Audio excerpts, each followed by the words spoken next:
Yes, the US has amazing opportunities, capitalism, and it also has a strong infrastructure and conveniences you just can't get abroad. But it also has a high pressure to make money, high cost of living, and a high speed lifestyle that just isn't sustainable for me anymore, at least. Hi, I'm Debbie and welcome to my channel. I am planning to do a live video Q&A soon, but first I'll be posting a poll this Saturday in the post tab with some options for days and times. So keep an eye out and let me know what day works best for you. If you're new to this channel, welcome. Let me catch you up. About 6 years ago, I moved to Bali. And the reason why I moved was several, but the majority of the reason was just I was living a small world and I wanted to get out into the big world. About 4 years later, so 2.5 years ago, I moved my mom out and she's now 81. She lives next door to me. She doesn't live with me. And the reason why she lives here is not because she lived a small world. She actually lived a big world, but affordability reasons. She can live off of her Social Security here. So today I want to talk about how I view the United States living outside of it now. The last time I actually visited was February 2023, and that's when I went to go and help pack mom up and move her here. So yeah, it's been over 2 years since I visited, and I'm not bitter and I'm not angry. It's actually far from it because something has changed in me and what I've learned about myself in the process. Moving to Bali at first was kind of a culture shock in the beginning, but I started to get used to it. One of the strangest things I've discovered living here is something called reverse culture shock.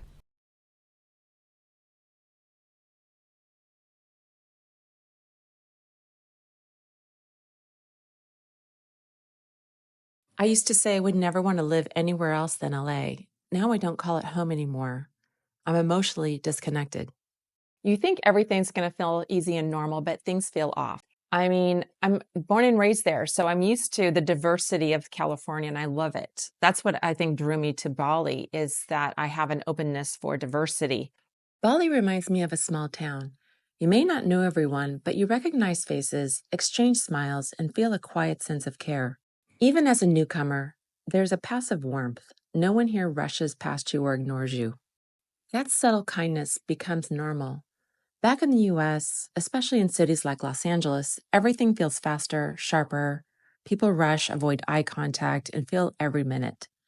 It's not that they're unkind, it's just that after Bali, it feels less human, like you've learned how to be while others are still stuck in the doing. So, one of the things that really struck me when I returned to the US was the constant undertone of fear. I noticed everywhere locked doors, security cameras on every corner, and people just double checking over their shoulders in broad daylight. There's this sense that something could go wrong at any moment. That's the fear I had when I was shopping at Target back in 2023. Like any moment now, someone can come in and just shoot up the store. I never saw it clearly until I stepped away, until Bali softened my lens and the tension back home rang louder than words. It's like a bunch of little villages, all connected. Everyone looks out for each other because the focus here is community, not fear or safety. And this is all the village. Yes. And then together we Very just nice. I don't know when sure. I I have to call my People greet each other, strangers offer to help you, they say hello to you, they're just more trusting. And I never feel like I'm going to be under attack by anybody. So here's a clear example. This morning I went to go pick up my veggies and my motorbike wouldn't start. So this nice man is helping me jump start it. I've never felt unsafe here, not once. The energy here feels trusting. That doesn't mean Bali's perfect and bad things don't happen, but the baseline assumption here seems to be trust, not fear. And when you live in that energy long enough, it changes you, whether it's under fear or trust. You realize what mental space you used to use on staying alert, locking everything down, staying hyper aware. Letting go of that has brought me a sense of peace I didn't know I was missing. Being outside the United States, I've realized just how much culture revolves around work. It's like being a workaholic is the norm. And honestly, making these videos has me working a lot more than I'm used to. But the difference now is I'm more intentional.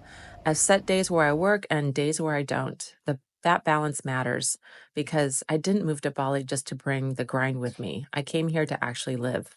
And I also find myself not feeling guilty when I don't work. I just watched this YouTube short. It was a guy talking about the CEO of Starbucks, who was the CEO for like 17 months. He was saying that he had this rule that he wouldn't look at emails after 6 p.m. This YouTuber went on about, well, that cost him because the value of Starbucks like plummeted 40%. And he thinks that's because it was the casualness of the CEO having this, I'm not going to answer emails after 6, which caused the employees to do that too. So now I'm not saying his firing was or wasn't fair, but it says a lot about how relentless and unforgiving work culture has become. The high pressure culture, the expectations, a lot of times can make someone always feel not enough. And I think that's where I fell into. I always had this mentality of it's not enough, it's not enough. And it's because I would always have someone telling me, well, you need to do more and, be more and act more and accomplish more. And no wonder I had the complex of being not enough. Capitalism is huge in America, but again, it's like you have to work your ass off for it. And here there is a hustle, but it's not a demanding hustle. Like the people that work here, we're talking the locals that work here, like let's say there's traffic. They're fine with the traffic. Oh, mache, they call it mache, it's traffic. And they're like, I'll get there when I get there. There's no like being aggro and I've got to, cut people off and swear at them and all this other kind of stuff. And that's the huge thing I've noticed, the big difference in culture. One thing US does incredibly well is infrastructure. It's solid, reliable, and yes, expensive, but you know what you're paying for. Here it's a different story. The island has only been transitioning to the grid over the last few decades. So while things are more affordable, the infrastructure can be a bit unpredictable. It's a trade-off, convenience versus simplicity, and you learn to adjust your expectations. It's not always easy. I mean, do we get our power outages? Yes. Do the water stop working? Sure. Do we have to figure out what's going on and how to fix it? Yes. It's interesting because it's almost expected and comical when something goes wrong. When something goes wrong, you're like, oh, welcome to Bali. I'm still learning that it will eventually go on. It'll eventually get repaired. Things will pass and you'll move your life forward. Yes, it's a hassle of having to get it done, but it's like, I'm learning how to just take a deep breath and laugh and say to myself, welcome to Bali, because that's what a lot of people say when something breaks. But the point is that I don't have expectations of everything working all the time. My expectations are things will fall apart, things will stop working. So I am forced to live a simpler life. I don't always have the new iPhone. I don't always have the new computer. I don't have the new appliance or the new car or the new anything. I just wait for it to break or run out, and then I replace it with a new one when I have to. Some of the apps won't update, so I get a new iPhone or the new computer. I'll take you to a computer shop. You'll be a little surprised what that looks like. It's not about better or worse. It's about what fits me at this stage of my life. And by the way, I have a whole video on pros and cons. If you haven't seen that video yet, check it out right here. So here's the biggest one. My desire to consume has been replaced to my desire for experience. So for me, living here, living in life is the actual luxury. Simple as that. Okay, so let's talk about the noise difference. When I say noise, full disclosure, I live in a very busy area of Seminyak. That's not the noise I'm talking about. The noise I'm talking about is the worst 2 words, I think, in the English language: breaking news. There's no news here. In fact, there's barely anybody who have TVs. I know of some people that have TVs, but it's not a thing here. I think there's less people watching TVs because there's not a need to watch the TV. Just saying. Sometimes I'll have a glimpse of American media, like social feeds, but it's just so loud. So much of it feels urgent and aggressive. Buy this now. Breaking news. Don't miss out. But what I'm really hearing is fear this, hate these people, don't trust so-and-so. I'm seeing it from a different lens. There's nothing I can do about it. There's mayhem going on in the world. It's not just the United States, it's everywhere. My commitment is that there will be peace in the world one day. At the risk of sounding apathetic, Until there is, I can't do anything about the non-peace. But what I can do is have peace in here. Hence why I meditate every night. Hence why I, do yoga before I go to sleep. Hence why I get rid of what's going on in the day so that I can, have a good night's sleep with nothing in my space or nothing in my mind or nothing in that I have to do this tomorrow. It's clear before I go to sleep. So at first I was all addicted to what's going on in the United States, but you have to wean yourself off of all that noise. It's like a bad habit. I have to ask myself, what is the intention that they're trying to accomplish by the scare tactics? Maybe just getting my attention, maybe just getting me scared. Who knows why? But I want to pay attention to what I choose to pay attention to, not have it dictated to me. And just lastly, about this subject, I believe that there are just corporations that have a vested interest in scaring me, making me on edge or mad or some other negative emotion. It's not going to happen. I'm not letting it. So I don't watch the news. There's a lot of things I don't hear about. Remember when my motorbike broke down? Or it didn't start. So it inspired me to just add this on here. So I remember living in the United States. It used to cost me thousands a year just to own a car. Now I own a small motorbike and occasionally ride a Gojek. And my transport costs barely are a few bucks a week.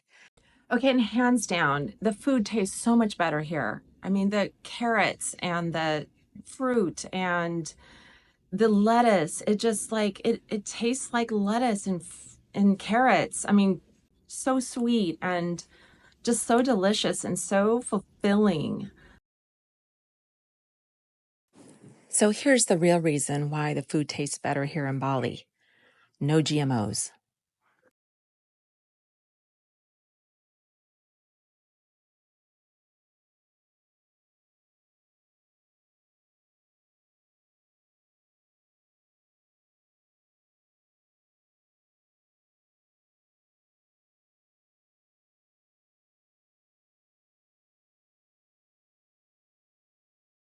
It's a night and day experience than I remember. And that's why I eat salads all the time, because not only do I feel healthy, actually the lettuces taste good. And I'm not a big kale eater. I was never liking kale. But actually the kale, there's two kinds. I have options, but the kale tastes so good. I just soak it in olive oil and add a little salt and pepper on it. And oh my God, it's so flavorful. And if I can eat kale here, there must be something good about this food here. Also, the restaurants that I go to, quality ingredients. You have Italians moving here, original Italian food from an Italian that is making it. French, you have the French restaurants and Turkish and you name it. There's all the food's so authentic. And of course, I'm not going to forget the Indonesian food. There's so many spices and so many flavors. I mean, it's incredible. Also, that's affordable. I'm not paying an arm and a leg for something. And then desserts, oh my gosh. And then you have choices. You have the local markets, and then you have the supermarkets. And I actually have a whole video just on the food.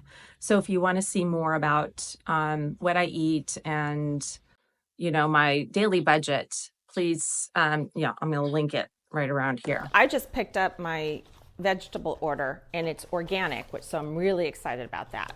I got what did I get? Kale. I got asparagus, some cucumbers, the baby cucumbers. I got 2 of those.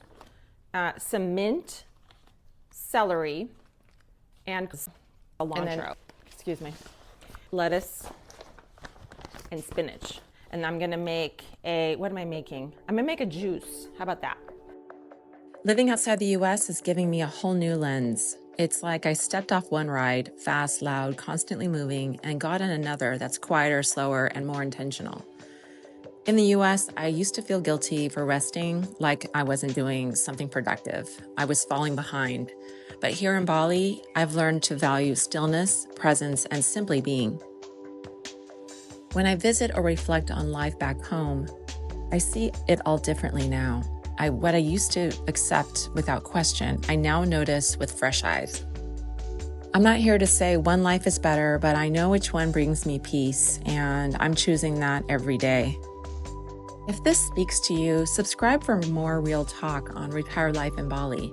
And feel free to share this with someone who's wondering what life could look like on a different ride. Oh, and don't forget to check the posts tab. I'll be dropping a quick poll to figure out the best time for a live Q&A so that we can hang out and chat in real time.